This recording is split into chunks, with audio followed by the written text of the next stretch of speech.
Okay, here's everything you need to know from this past week that happened behind the label. So let's get into it. Honestly, the trends and all that are so fun to cover for me, but I think this is one of the most important parts of my whole segment because the market is so real and you learn so much about fashion through the market. And what's really interesting too, I want to do a segment on this, but sports influences fashion and culture so much. Like when the Knicks were winning, a huge spike of blue and orange went up in fashion, and blue is this color of the summer.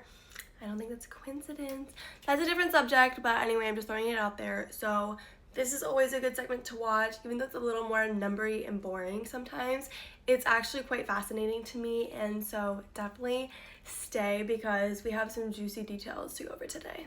So first we're going to be talking about Aritzia's Q1 fiscal blowout. So while other global powerhouses like LVMH and Kering are reporting double-digit stock dips due to the cooling Asian markets and shipping bottlenecks, Aritzia's everyday luxury positioning is actually doing wonders for them.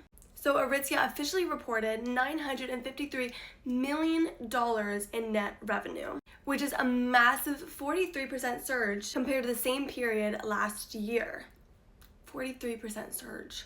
That's insane. So this profit engine was fueled by an incredible 56% acceleration in digital and e-commerce sales, combined with their aggressive brick-and-mortar push into the US markets. So Aritzia is proving to be a wholesale deficit winner as consumers are actively shifting their spend down from $3,000 designer bags to high-quality $150 to $300 contemporary staples. And Aritzia, they're capturing that exact middle price option. So they're not super luxurious, but they're not also fast fashion at all. So they're doing a good job of meeting the middle. Not only this, but they have a really premier US expansion. So what this means is instead of oversaturating the markets with the shops, they are opening high visibility, massive flagship style boutiques in affluent US suburbs. And because their physical footprint is kind of like their billboard, boutique openings are driving a bunch of e-commerce sales because of the zip code and the known area. So they're killing it.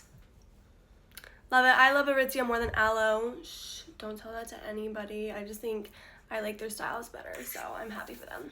So let's talk about the paperwork nightmare because these two laws are completely ending the era of import now, fix later. So let's get into it.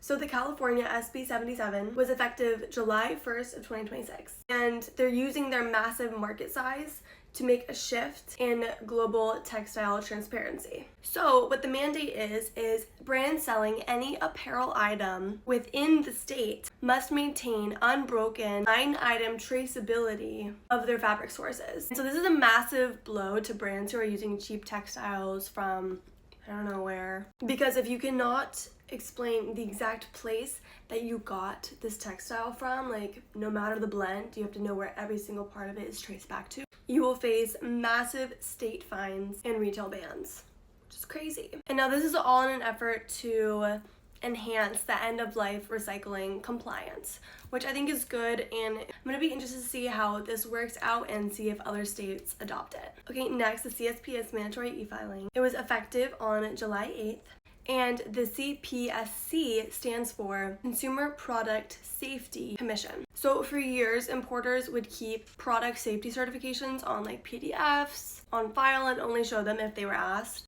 But now, 7 specific data elements must be digitally integrated into US customs systems before the shipment arrives. So the risk of this is that there are 0 small business exceptions. So like if an independent label imports 50 silk kids pajamas and the data fields aren't completely filled out, the shipment is instantly seized at the border.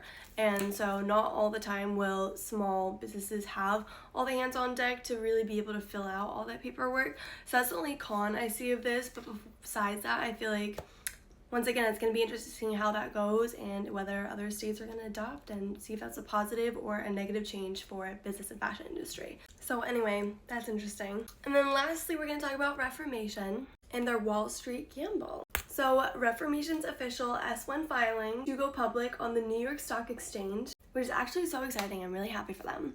But anyway, it's going to be under the ticket of REF, and is the most anticipated retail IPO of the year. So it serves as a definitive case study for whether sustainable fashion can scale under public market pressure. So super exciting. So the leaked financials show a highly optimized business model, bringing in $507 million in net revenue with a tight, profitable $12.6 million in pure net income, which proves they aren't just a venture-backed brand and that they are fundamentally stable.